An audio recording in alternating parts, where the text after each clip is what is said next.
And I was like, I really like you. I was like, I didn't mean to lie to you, blah, blah, blah, blah. Well, she ends up calming down. So we start working out again. Everything's normal. We got about 15 minutes left. Out of nowhere, no catalyst, she goes, I fucking hate you. She was like, I'm gonna punch you in your fucking mouth. She starts going off again. And so I look back down at my watch. I'm like, okay, I'm almost out of here. Let me try to diffuse her one more time. I calmed her down the first time. And I was like, listen, you know, I really like you. Like, let's just get through this personal training session.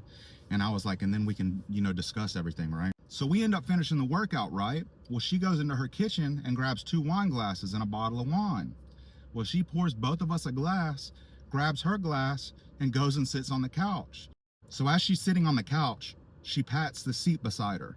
And she's like, hey, come sit with me.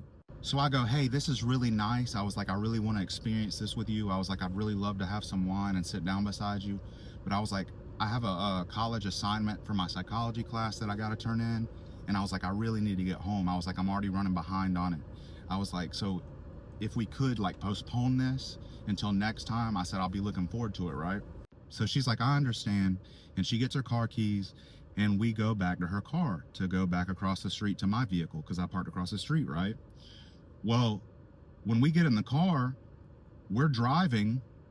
And so it's like, I don't know, maybe a 1.5-minute drive. So as we're pulling out of her neighborhood onto the main road, one of her hands is on the steering wheel and her other hand, she reaches over and starts tickling my ribs, right? And so I lean into the door. I'm trying to lean away from her. She takes her other hand off the steering wheel so that she can lean her whole body over to tickle me. So now she's tickling me with both hands. So I don't want to be tickled, but I also don't want to go in the ditch. So I lean back into her so she can tickle me with one hand and drive with the other hand. So she puts her hand back on the steering wheel and she's tickling me with the other hand.